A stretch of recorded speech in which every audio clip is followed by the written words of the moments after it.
Hey Christ Rock Church, my name is Scott Quay, this is my wife Gina, and our new baby Ava. I want to introduce to you guys. We're going to share a story of hope, a testimony of hope, and we want to do that through welcoming our friend Byron to share his testimony. And we've known Byron since his sophomore year in high school when he first walked into the teen center.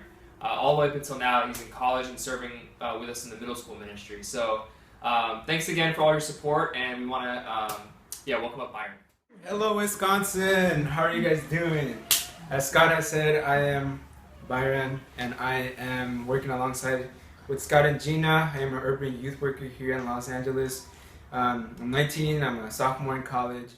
And so the first thing that I wanted to share is that, I grew up here in South Central Los Angeles. I grew up with the urban community and a lot of diversity, and I ended up going to a charter school, college-ready charter school, where a lot of what they were talking to me about was purpose, and they wanted me to pursue a specific purpose in life. A lot of the students were like, I want to be a doctor, I want to be a police officer, I want to be a firefighter, I want to be a teacher. And so a lot of what I had to deal with was like identity issues and who am I, what is my purpose in life. And it was a big struggle for me, and I thought for a second when I was in middle school my purpose was to reach popularity, to reach fame, and be the cool kid in school and all of that. And so it was a big struggle because growing up I was indeed bullied, and I think that was a big struggle in my life and the struggle of my identity. And so I never really put myself out there, never really got out of my comfort zone and encountered people. And so I was just very shy and very mellow and just nervous all the time. And it was a huge struggle. And I think when I reached my sophomore year of high school, it was at a boiling point in my life. And so I ended up reaching out to the teen center. A lot of people were talking about it in my high school. It was like a huge movement going on. My friends were talking around the hallways and talking about insiders and talking about Scott and Gina. I was like, who's Scott and Gina? I have no idea. But I ended up going to try it out, and I went, and it was on November 4, 2011. And on that day, everything completely changed in my life. Everything went upside down. And I ended up getting plugged into leadership, and I ended up accepting Christ that night. And they prayed over me, they prayed over a lot of the things that I was going through. And it was actually at the time of this month, in December, where we went, they were promoting this thing called RED, Restoring and Equipping Disciples, a leadership program that Scott and Gina had started in the group.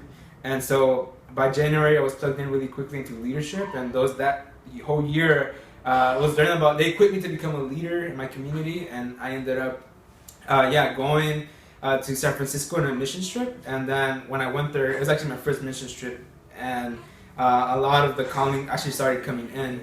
People prayed over me, and I realized that a lot of what the Lord was saying is that they wanted me to become a leader in my community. And a lot of the stories that I like to connect to the story of Moses, when God revealed to Moses that he wanted him to go to Pharaoh and free his people from slavery. And Moses instantly replied that he couldn't do it, that he didn't know how to speak to people, he wasn't a good enough leader.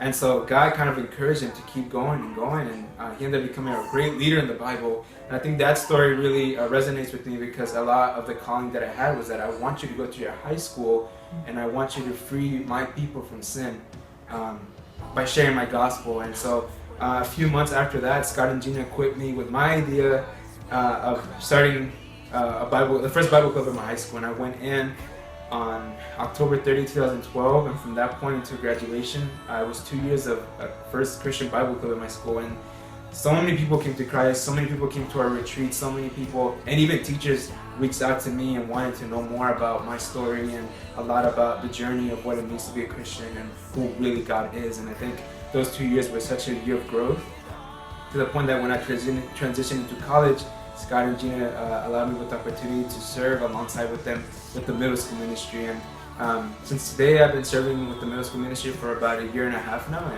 and it's been such a great opportunity. And I've been learning still, even as a 19-year-old, going to 20 soon, learning more about what it means to be a Christian and what it means to reach out to people into the urban community. And so I hope this testimony is a message of hope that God has planned in your lives, that that whatever you're going through, know that there's a purpose in your life, and know that there is hope wherever you're at. So thank you very much, Wisconsin.